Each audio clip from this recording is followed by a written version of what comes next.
Selamat datang kembali di channel ini cuy. Jangan lupa bantu subscribe ya, karena subscribe itu gratis cuy. Kita mulai alur ceritanya, di mana Tas yang baru saja menjadi prajurit bayangan dan langsung bertarung. Dengan serangannya yang kuat, bisa membuat kota menghilang dalam satu serangan. Kemudian kita berpindah ke rumah sakit. Ayah yang Yojinho mencoba memeriksa apa yang terjadi karena merasa pusing. Sang ayah berkata, "Aku pasti cuma kelelahan. Apakah kamu menemukan sesuatu yang ganjil?" Dokter menjawab, "Apakah ada seseorang yang dekat dengan Anda yang telah menjadi hunter atau mendapatkan kebangkitan? Apakah Anda pernah mendengar tentang internal slumber?" Penjelasan yang lebih ringkas cuy. Internal slumber itu adalah tidur yang tidak bisa dibangunkan, sama seperti yang terjadi dengan ibunya Sung Jinwo. Kemudian sang ayah berkata, "Kenapa Anda kok menanyakan itu? Dan apa hubungannya dengan hunter?" Dokter menjelaskan, internal slumber sangat berpengaruh dengan sihir. Pasien yang mengalami penyakit ini akan mudah merasa ngantuk dan akhirnya mereka tertidur selamanya. Ketua, apakah ada di keluargamu yang menjadi seorang hunter? Sang ayah kemudian mengingat dengan anaknya sendiri, tetapi dia tidak menyalahkannya, tetapi malah bersemangat untuk sembuh dari penyakit itu. Kemudian kita berpindah di negara Jepang cuy. Ada seorang hunter yang sedang berpatroli. Dia berkeliling desa, bahkan saling menyapa dengan warga sekitar. Ketika berbincang-bincang, mereka terkejut dengan makhluk yang berjalan. Kemudian mereka mengikutinya dari belakang dan berkata, "Mohon maaf, Anda ini siapa ya?" Kemudian kita berpindah lagi cuy. Di pertarungan Jinwo di Kastil Iblis, banyak monster yang sudah dikalahkan. Dia juga merasakan jika jumlah bayangan yang dia miliki sudah bertambah. Tetapi Jinwo merasa pergerakan dari pasukannya tidak efisien. Kemudian Jinwo membuat sebuah tim yang berjumlah 6. Seperti itu cuy timnya. Sepertinya itu ketua tim yang muncul cuy. Setelah semua selesai, Jinwo berkata, "Aku punya 2 perintah. Pertama, kalian berpencar sesuai dengan tim kalian dan kalahkan semua musuh yang kalian temukan. Kedua, jika kalian menemukan entry permit, langsung laporkan kepadaku." Itu saja, mulailah bertarung. Tak lama semua tim menyerang. Jinwo sangat terkejut karena menerima XP yang banyak. Dia juga menyadari jika sekarang lebih mudah karena tidak perlu kesana kemari untuk membunuh monster.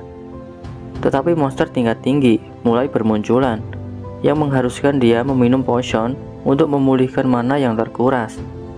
Keesokan harinya, pertempuran dari tim sudah selesai. Jinwo sudah menyadari bukan hanya Jinwo yang menaikkan level, tetapi semua pasukannya juga bertambah levelnya. Jinwo berpikir, masih ada 20 lantai lagi. Aku telah sampai di lantai 80. Ternyata lebih cepat dari dugaanku.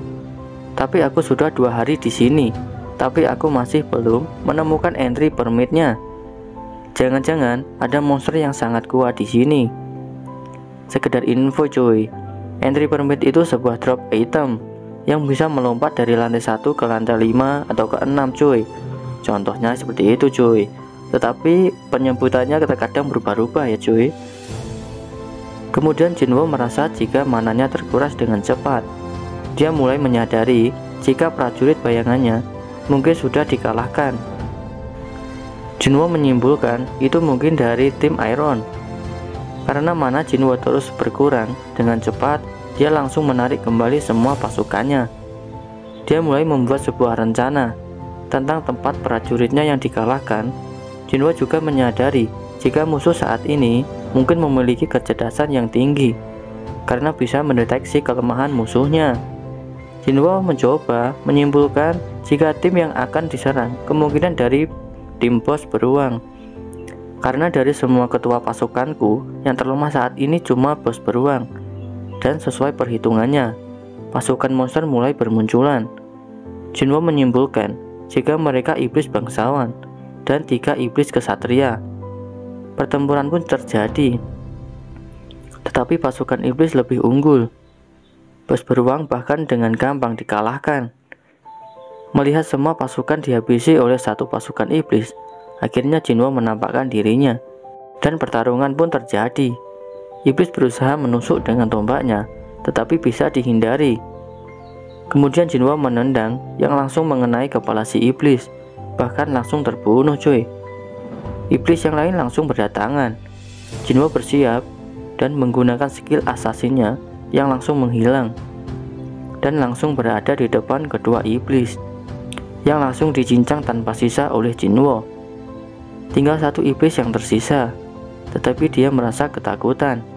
Dengan tatapan yang mengerikan, Jinwo berkata, "Aku juga penasaran, apakah monster juga bisa merasa takut?" Tak lama iblis mulai menyerang Jinwo, tetapi setiap pergerakannya dengan mudah bisa dihindarinya. Jinwo menyadarinya jika iblis yang dilawan itu kuat, karena serangannya yang sangat akurat, dan iblis menargetkan tepat di dahi, leher, dan jantung. Setiap serangan yang ke titik vital yang berbahaya. Setelah berulang kali menghindar, Jinwo memotong tombak milik iblis, mulai menerkam kepala sang iblis dan diangkat ke atas. Jinwo bersiap untuk menusuknya, tetapi iblis berkata, "Aku mengaku kalah, hentikan seranganmu." Jinwo menjawab, "Dengan suara ini, kamu ternyata seorang gadis. Kamu menyerang tentaraku, dan sekarang kamu malah meminta maaf." Sang iblis menjawab, "Aku sangat menyesal, tapi di klan kami harus melindungi area ini. Kami tidak bisa diam saja ketika menyaksikan tempat ini diserang, dan bahkan pasukan kita juga terbunuh." Jinwo bertanya, "Apa tidak apa-apa meminta diriku untuk mengampuni dirimu?" Sang iblis menjelaskan, "Tugas kesatria itu untuk melindungi masternya. Aku yakin mereka akan senang melihat aku selamat." Mendengar perkataannya, Jinwo langsung berbalik badan, tetapi iblis malah berusaha untuk menusuk Jinwo dari belakang. Tetapi dia dilindungi dengan tameng sihir yang dimiliki Tas. Dengan menoleh, Jinwo berkata, "Apa yang sedang kamu lakukan? Kamu memang tidak punya rasa malu." Iblis langsung bersujud cuy. Karena ketakutan, dia berkata, "Maafkan saya. Kalau Anda mengampuni diriku, saya akan memberikan semua yang kamu inginkan." Dengan menggunakan skill gravitasi dan mengangkatnya, Jinwo menjawab, "Baiklah kalau begitu. Apakah kamu bisa mendapatkan entry permit-nya?" Dengan terkejut, iblis menjawab, "Drop item itu kami lindungi. Jika kamu mengantarkan aku pulang, nanti aku berikan kepadamu. Dan aku juga mengetahui di mana letak entry permit dari semua lantai. Aku akan bantu, tetapi kamu juga harus bisa menjamin keselamatanku dan semua klanku juga." Dengan mendekat sampai si iblis memerah wajahnya, Jinwo langsung berkata, "Bisakah semua perkataanmu bisa dipercaya?" Si iblis melihat kekuatan Jinwo langsung berubah suasana hatinya cuy, dan langsung ketakutan cuy. Dia menjawab, "Aku tidak berbohong kali ini, aku sangat serius." Kemudian kita berpindah ke hunter yang bertanya ke monster semut tadi cuy. Dia sudah menjadi santapan. Seorang petugas yang melihatnya juga merasa ketakutan, dan langsung dibunuh juga oleh monster. Dari serangan monster semut itu menyebabkan banyak korban yang terbunuh. Kemudian kita berpindah kembali ke pembicaraan Jinwo. Mereka saling berkenalan. Setelah itu, si iblis berkata, "Kami juga mendapatkan suatu perintah yang berbeda-beda, terkadang untuk melindungi tempat ini, dan semua itu terjadi sejak kami sadar ada di sini." Jinwo terkejut mendengar penjelasannya.